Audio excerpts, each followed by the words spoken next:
Okay. Audit against rules and orders. Auditor has to check whether rules issued by competent authority are satisfied, and these rules include powers to incur and sanction expenditure from consolidated fund, dealing with the mode of presentation of claims against government, Hmm. withdrawing money from consolidation fund, contingency fund, and public accounts. And these rules also include the conditions of service, pay and allowance, and pensions of government servants. Yes, अभी stop, अभी यहाँ पर stop, यहाँ पर stop, क्योंकि आपने ना main तीन चीजें हाईलाइट की है एक्सपेंडिचर ऑडिट से रिलेटेड। सो गवर्नमेंट के देखो, consolidated fund of India, public fund या कंटिजेंसी फंड से गवर्नमेंट का अगर कोई भी एक्सपेंडिचर हो रहा है या disbursement money is going out, so you need to check three things. Rules against the, sorry, audit against the rules and order. तो जब भी कोई खर्चा कर रहा रहता है तो उसके पहले इंस्ट्रक्शंस आते हैं। Instructions can be in the form of rules, regulations और orders issued by the competent authority।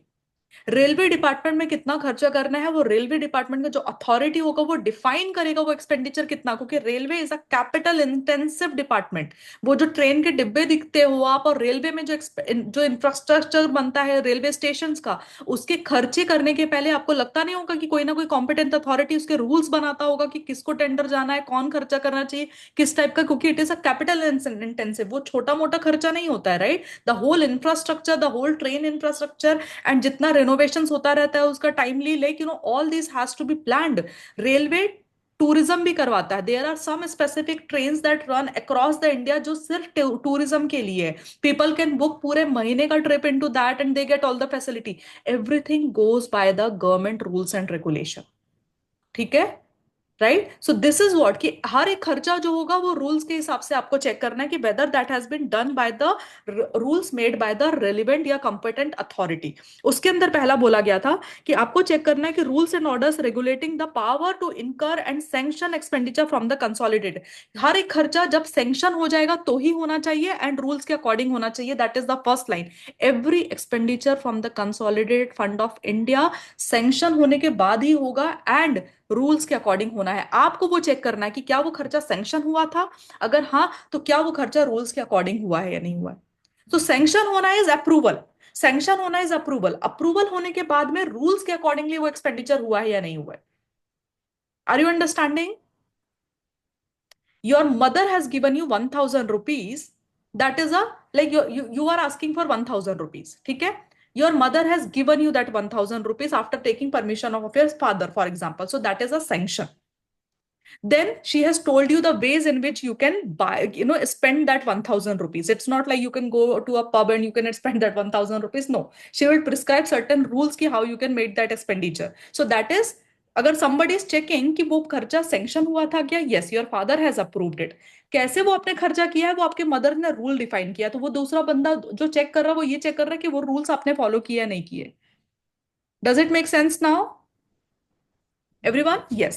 Second, rules and order dealing with the mode of presentation of claims against the government, withdrawing money from the consolidated fund या contingency funds and all of that, आपको ये देखना है। बहुत बार क्या होता है ना, अगर सपोज एक सर्टेन क्राइटेरिया फुलफिल करने के बाद में आप क्लेम कर सकते हो गवर्नमेंट के फंड से कि अगर वो क्राइटेरिया फुलफिल हो गया तो उसके बाद में गवर्नमेंट के फंड से आपको पैसा मिल जाता है। ठीक है? फॉर एग्जाम्पल, गवर्नमेंट बहुत बार स्कीम्स लेकर के आता है, जैसे वो प्रधानमंत्री आवास योजना चल रहा था and all of that, right? So वो भी पैसा क्लेम करना पड़ता है गवर्नमेंट के, तो वो there are certain criterias when you fulfil. और लेकिन अभी रिसेंटली क्या चल रहा था, वो 1,000 रुपीज बहन बहन को जो मिल रहा था every statement, all of that, that is all the claims against the government fund, right? कि if you fulfil that criteria then you can claim that money from it. So you have to check कि वो जो खर्चा हो रहा है वो भी क्लेम्स वगैरह जो बराबर से गवर्नमेंट के रूल्स के अकॉर्डिंगली हो रहा है या नहीं हो रहा है, right?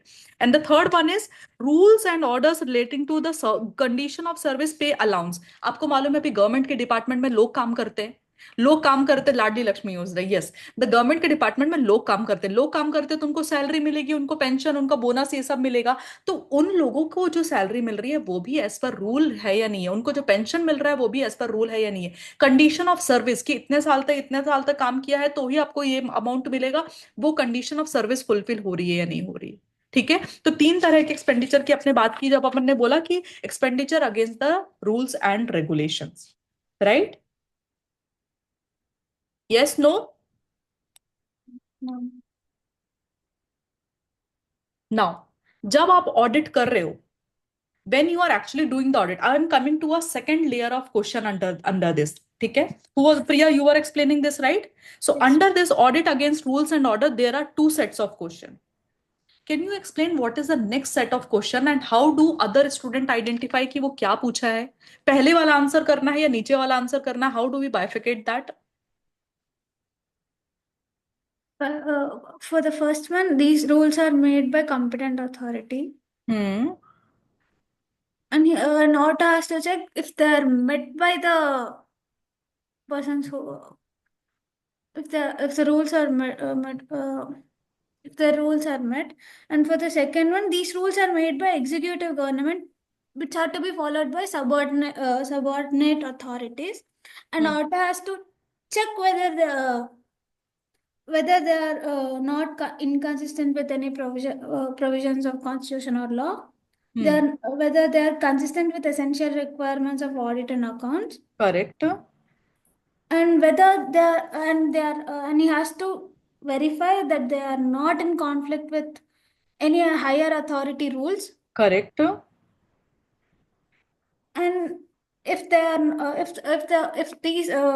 if these rules made by executive authority are not separately appointed by approved by competent authority, then executive government has power to make necessary change in rules. Right. Now I'll explain you primarily what you have explained above versus what you have explained below. So audit under rules में, so मैंने पहले बोला एक layer था audit of expenditure, उसके नीचे एक layer clear create किया उन्होंने कि एक्सपेंडिचर के अंदर audit against rules and order. ठीक है? ऑडिट ऑडिट ऑफ एक्सपेंडिचर, उसके अंदर एक लेयर क्रिएट किया गया audit against rules and order. Under that audit against rules and order उन्होंने तीन टाइप के एक्सपेंडिचर टाइप समझाए थे आपको।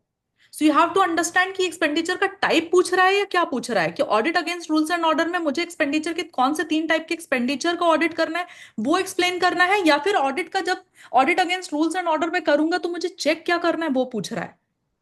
Are you understanding? हुआ क्या था ऊपर वाले टॉपिक में बोला था कि भाई कौन से तीन टाइप के खर्चे होते हैं जिसमें तुमको audit against rules and order देना है, तब तुमको ये तीन चीजें चेक करनी पड़ी थी कि वो खर्चा क्या इसमें हो रहा है, कंसोलिडेटेड फंड से हो रहा है या नहीं हो रहा है, फिर अगर कुछ क्लेम्स किए गए हैं कंसोलिडेटेड फंड से तो उसके अगेंस्ट में वो रूल्स के अकॉर्डिंग हुआ है या नहीं हुआ है, एंड जो लोग गवर्नमेंट डिपार्टमेंट में काम करते हैं उनकी सैलरी पेंशन से रिलेटेड। सो ये तीन टाइप के खर्चे थे जो जिसको आपका रूल्स के अगेंस्ट हुए या नहीं हुए वो चेक करने थे।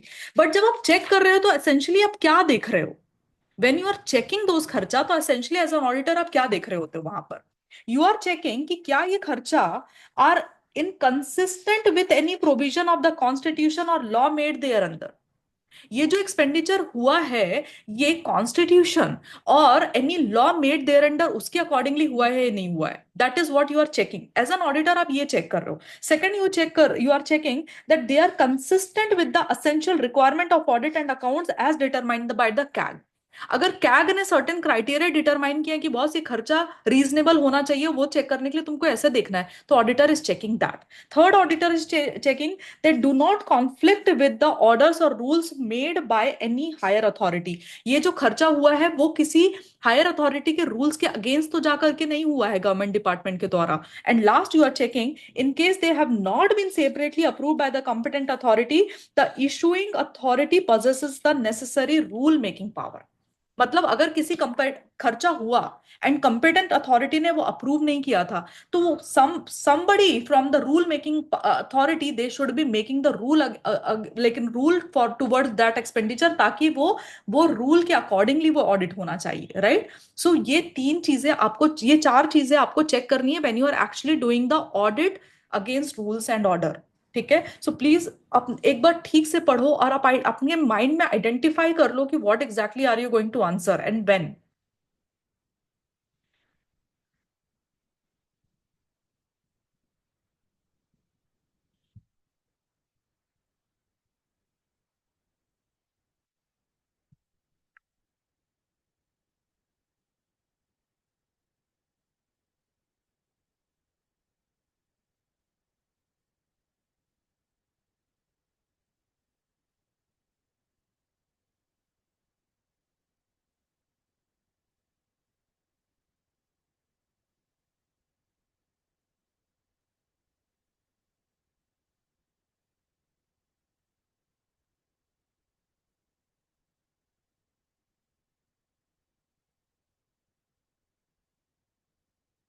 फर्स्ट टॉपिक में आपको कैटेगरी समझ में आ रही है? Is it written somewhere that these are categories of the expenditure against rules and order?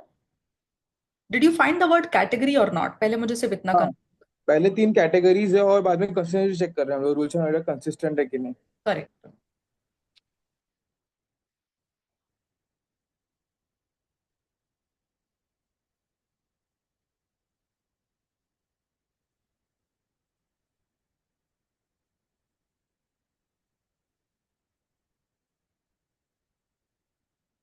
Thanks, Priya. By the way, I forgot to thank you. Thank you. That was a nice explanation. On the spot. It's hard, I know. When somebody puts you on the spot and asks you to answer.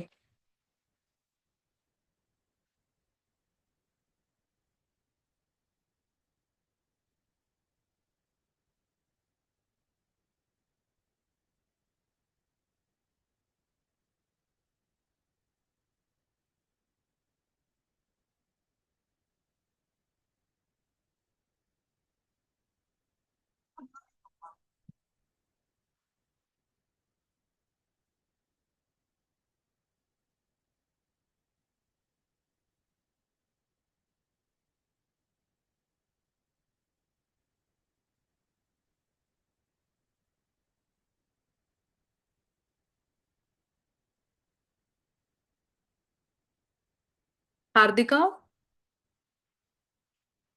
are you here?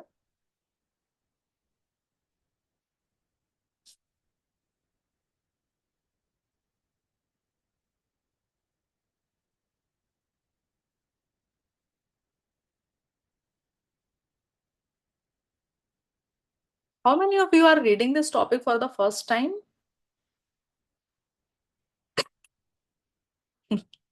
तभी मैंने बोला यार राहुल ऐसे अच्छा तो perform नहीं कर रहा यार, मैंने तारीफें तो कर दी थी इसकी। Normally I have a higher expectation from you because I have seen your other explanation. No problem. अभी थोड़ा समझा? Is it like better than before? Like थोड़ा तो भी कुछ गया होगा ना कि क्या रूल्स, क्या सैंक्शन, क्या है, बस उतना ही चाहिए। हम्म।